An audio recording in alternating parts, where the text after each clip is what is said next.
How's it going, people? This is Enduro Guys IA. It's been a long time since I've had a legitimate Enduro. So, as you can tell, I just recently purchased a Yamaha T7. So, I'm probably going to be doing a little bit of a build on this. It's kind of a budget build just due to, life and make a fair amount of money, but not enough to just deck this thing out with Tech. I think that stuff's a little unreasonable. But to get started, it's got 400 miles on it. The bulk of the miles being on gravel roads. Just going to start with the simple things. These engine guards are Tusk brand. I've been running their stuff on several dual sport adventure bikes for quite a while. It's a pretty good bargain for your dollar. And then Tusk handguards. So when I used to ride dirt bikes on trails and whatnot, I used to always go with Cycler handguards or Zeta. But the cost of that stuff nowadays seems a little unreasonable for what you get. When you buy the Tusk kit, you can either get it in the Adventure model, which has a spacer. I've never found myself actually needing to use it. Sorry if my hands are shaking. Comes with the mount. These were a little frustrating on the stock bars just because they're not super wide bars, but they fit. It just took about an hour to get both sides fitted up correctly. Things I plan to do, I might go and get the rear mounts for these GIVI Canyon bags.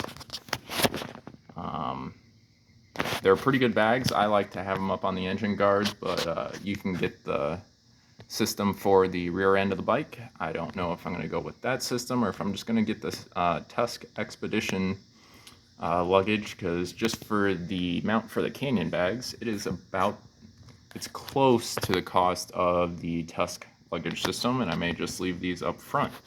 But perk of these bags, they don't get overheated by the engine. Even when it's 90 degrees out, I can attest to that. I put rain suit, just the pants. My jacket's waterproof enough, and I'm never disturbed if my jacket gets soaked.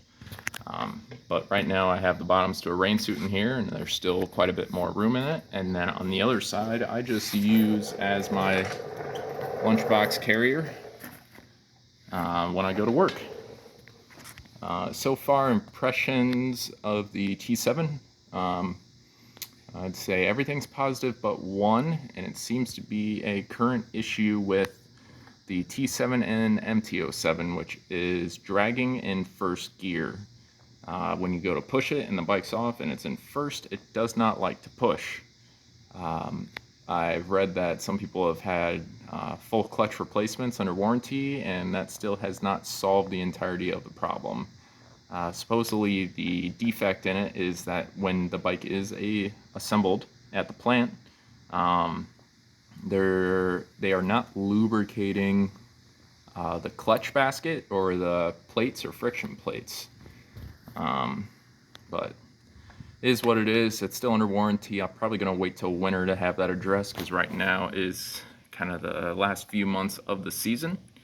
And then I am actually going to do my first service on this bike. It's pretty simple. It's just an oil change, air filter. I definitely need an air filter because I ride in a lot of very dusty conditions here in Iowa. Thing that makes life easy is that scissor lift there with my little Ryobi 3/8 impact on it. Isn't so great for the oil change, but it makes life simple when you're trying to adjust the chain in the back. It gets it flat enough and level enough that I'm not worried about the bike shuffling at all from side to side. Alright, let's do a walk around. So, nice thing from the factory, it's not the thickest bash plate, but it does the job. For me, I don't have huge rocks to worry about around here, just gravel roads and the occasional kind of middle-sized rock. The 24 model, you get an updated turn signal, so it's not so, kind of reminds me of like the Bug Eye WRX. Distinctive look that I am not a fan of in the 23. You get a nice folding brake lever. They are a little small, probably going to look up to the nice, look into the nice CNC pegs, brake lever and shift lever. My feet are just big, so when I'm standing up, I'm slightly pressing if I don't have my foot at an angle.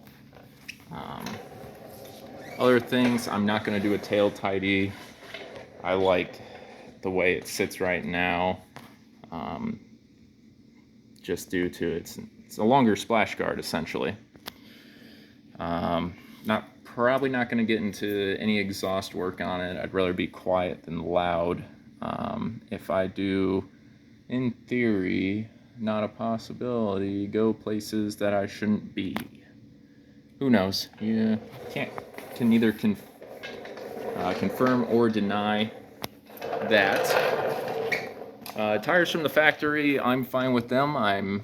Once they wear down far enough, I'm definitely going to probably replace them with the Moto Z Tractioner GPS tires. I ran those on a KLR and I liked them, and I would say these are not exactly a 50-50, but I'd probably say about a 60-40, because when you get on to the interstate, you feel quite a bit of vibration with these, but it's to be expected with that big lug in the center.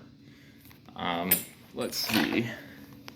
I'm not sure how it is on the 23, but the 24, you've got a folding shift lever. I will say, if you are a taller person, you're probably going to want to get that an extended lever, or at least an adjustable lever. The foot pegs from the factory aren't terrible. They do grip fairly well, but they're not very wide. If you look at the nice CNC stuff online, you can get them in blue or black. They're longer, they're more meaty, and you can get a different shift lever from them. Up on the handlebar, nothing too crazy, just the mounts for the handguards. I don't have the key on me at the moment, but it is a TFT display now. I haven't quite mastered this ABS button because it doesn't seem like it really does anything, because I adjust everything here on the scroll wheel. You have a factory 12-volt USB. Very nice to have. I always hated to run auxiliary ones, although this bike's pretty easy to take just about anything apart on it. My faithful ran mount that's been with me for, I don't know, I want to say 7 years. I just change it from bike to bike whenever I need to. Suspension's fully adjustable. I haven't tinkered with it too much right now. It is a little on the stiff side. I may soften it up. I'm going to increase the rebound just a hair, and I might soften the rear. So there's a lot of people, everybody says that the rally seat's the best.